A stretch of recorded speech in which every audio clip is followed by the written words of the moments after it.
为什么你一用 RSI 就陷入到买完就套、卖完就飞的循环呢？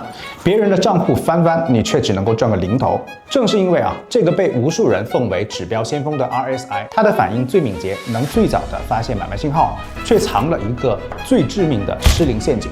它会让你呢在暴涨前被震下车，在主升浪启动时过早的离场，结果就是别人翻倍你踏空，别人吃肉你连汤都喝不饱。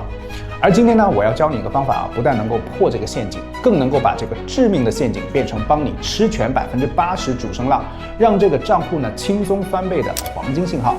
我的方法呢极其简单，只需要画上一根线，让你清清楚楚的找到买卖点。一定要坚持看到最后。我们直接开始，想抓住机会先懂原理。RSI 呢是相对强弱指标，它的数值在0到100之间，越接近100呢，代表的买方的力量越强；越接近0，代表了卖方的力量越狠。你只需要记住3个关键：第一个，70以上是超买区，代表了买方的力量短期过热，传统的用法呢是在这里卖出。而30以下是超卖，代表了卖方的力量短期在这里过度的释放。那传统的用法呢，在这里是买入。而50线呢是强弱分水岭，判断多空谁主导的一条生命线。除了超买超卖 ，RSI 更大的价值正是台湾市场总结出来的顶底背离。它通过捕抓股价与指标的背离来预警反转。传统上呢就是一个抓顶，一个抄底。但是呢，无论是超买、超卖还是背离一碰到大牛股或者是大熊股，就会立刻失灵，这就是钝化。钝化呢有高位钝化，就是牛股在走主升浪的时候 ，RSI 会一直趴在70以上。如果你按信号卖出必然卖飞。而低位钝化呢，就是这个熊股跌的时候 ，RSI 会一直趴在30以下的区域。你按信号去抄底肯定会被套牢。那怎么办呢？答案就是给它画一条纪律线。当这个 RSI 因为行情太猛而激动过头的时候呢，我们不再看它，而是用这一条线来作为我们唯一的持股标准。这条线呢就是5日均线。我的方法呢非常简单，操作标准呢只有一条，那就是线上持股，就是5日均线，等到这根线一破，立马离场。也就是当股价站在这条纪律线之上的时候呢，无论 RSI 多高，都死死的拿住，让利润奔跑。而一旦股价跌破了这条纪律线，特别是连续2到3根低位的阴线无论什么消息都果断止盈，锁定收益。没错，就是这么简单。好，恭喜看到这里的朋友知道了怎么去持股。那怎么找到起涨点呢？记住不要孤立的用 RSI， 我们要充分的去利用好这些指标。最佳的买点呢是 RSI 和 MACD 的黄金共振。第一步，环境确认。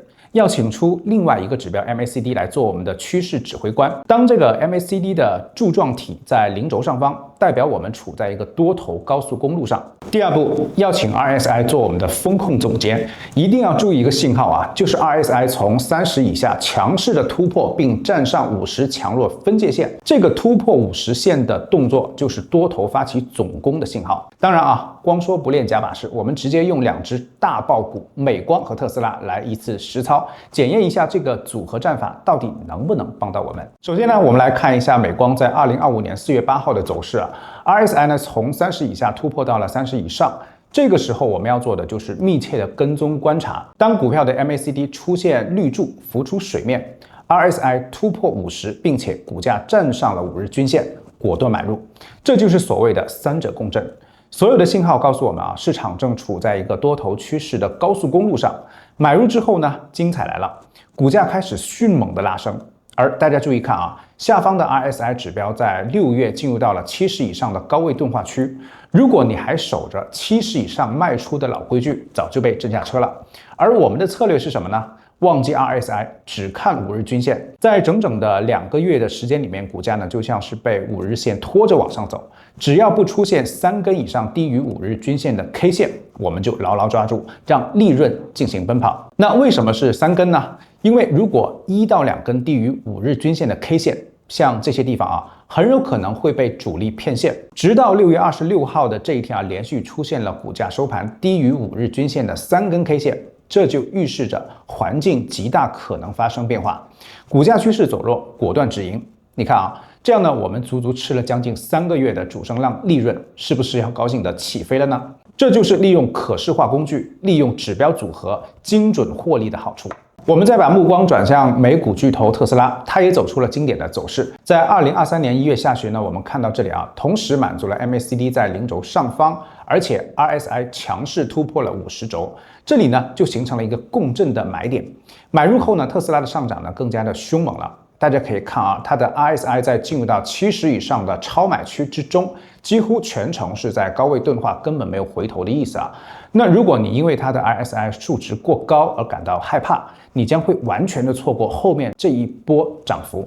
记住啊，在强势股的主升浪当中，5日均线呢就是你的趋势稳定器，只要它不破，说明这个趋势极强。那么卖点在哪里呢？就在2月下旬这里，股价连续收盘跌破了5日均线，宣告了这一波极端强势的行情结束了。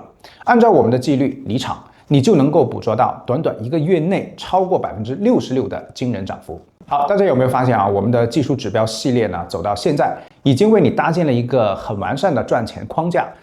比如说有 MACD 加 RSI 组合，也有布林带加 KDJ 的组合。今天呢，我们又学会了 RSI 加上均线加上 MACD 的3者组合。如果你是从第1集跟到现在啊，相信你已经感受到了系统学习的威力。还没有订阅的小伙伴呢，请务必点击订阅啊，开启小铃铛，这样呢就不会错过我们未来更多的干货实战教学。如果在评论区留言5呢，还可以获得实战秘籍1份。最后呢，我们来快速的回顾一下 RSI 呢，看70和30，解决钝化靠5日线，线上持股破线卖出，选买点看 MACD， 水上加 RSI 上50线。你觉得用5日均线来破解 RSI 的钝化，这个方法够不够简单直接呢？在评论区告诉我你的想法，或者分享一下你曾经被这个 RSI 坑过的经历啊，我们一起来复盘。那下一集呢，我们将请出判断股价高低的布林带加上均线指标的组合，它将会让你的低吸高抛从此有依有据。想完善你的交易体系，实现稳定盈利吗？现在主页关注并且开启小铃铛，让我们的投资不迷路。我们下期再见。